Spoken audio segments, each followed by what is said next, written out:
Educationist हैं जिन्होंने अपने फील्ड में बहुत नाम कमाया है। असिस्टेंट डायरेक्टर जनरल ICAR सम्मानित किया गया है, इसलिए जोरदार तालियों से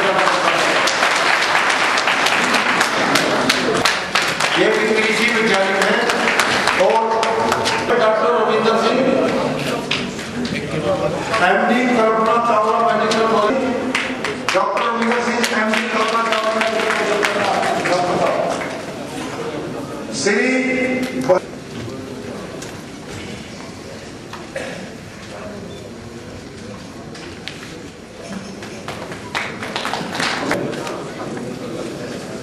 आदि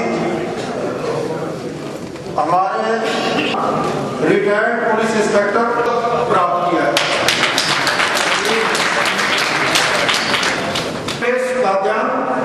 पुलिस इंस्पेक्टर इनको भी उत्कृष्ट सेवाओं के लिए दादी है, वो बाद में करते हैं।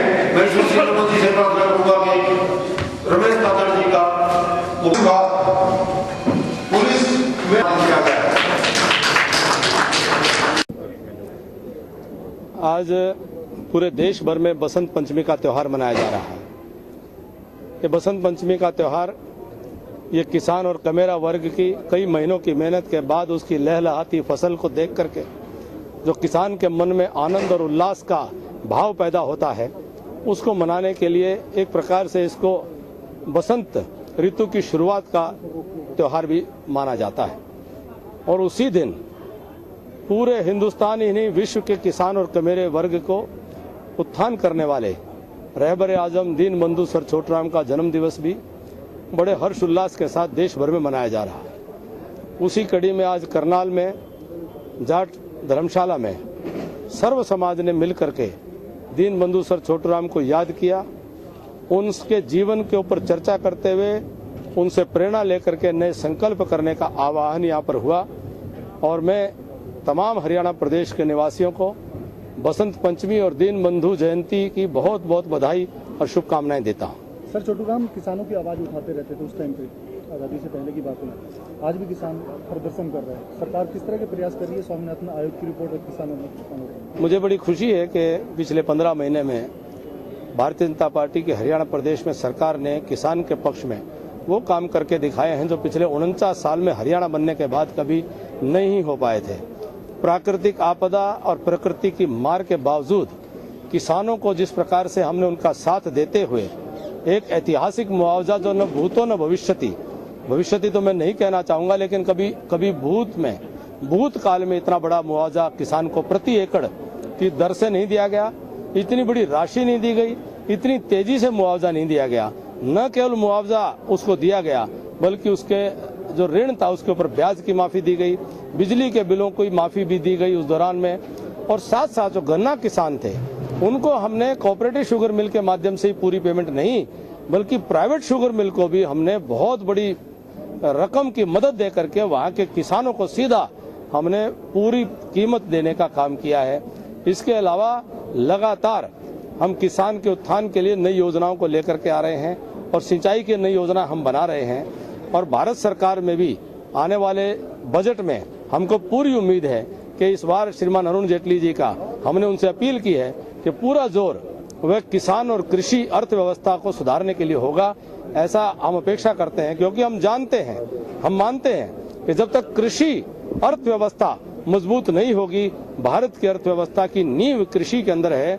भारत की अर्थव्यवस्था और उन्नति करने के लिए बहुत जरूरी है कि कृषि अर्थव्यवस्था मजबूत हो। बीजेपी के जाट नेता सभी जाट आरक्षण के पक्षधर में, चाहे धनखड़ जी हो, चाहे आप हैं, चाहे चौधरी वीरेंद्र सिंह, राजकुमार सैनी आपके सांसद हैं, वो ये कह रहे हैं कि जो उनकी अंदर से आवाज़ आ रही है वो जाटों के लिए आ रही है। हालांकि उन्होंने शपथ लेते वक्त समान सबका विकास करने की बात की। देखिए, बीजेपी में कोई जाट नेता या कोई सैनी नेता नहीं हुआ करता। भारतीय जनता पार्टी में केवल कार्यकर्ता के नाते हम लोग काम करते हैं और भारतीय संस्कृति के आधार पर भारत की शासन व्यवस्था चले, इस बात का संकल्प लेकर के सर्व समाज के हित में काम करने का हमारा ध्येय रहता है। तो ऐसे में मैं आपकी इस बात को स्वीकार नहीं करता कि भारतीय जनता पार्टी के जाट नेता की कुछ सोच है, कुछ और नेता की अलग सोच है।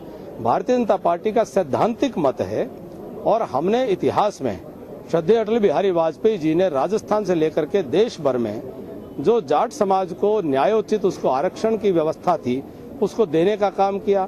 न केवल दिया, वो इस कदर दिया कि वो मुकम्मल रहा। आज तक उसको अदालत ने चुनौती नहीं दी है, आज तक अदालत ने खारिज नहीं किया।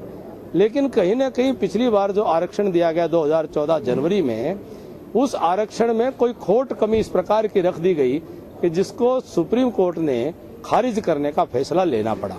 ऐसे में जो परिस्थिति उत्पन्न हुई है, उस परिस्थिति को सुधारने में हम लोग लगे हैं और हमारा प्रयास है कि अब जो निर्णय हो, अब जो निष्कर्ष निकले, हम सामाजिक और आर्थिक न्याय के पक्षधर हैं।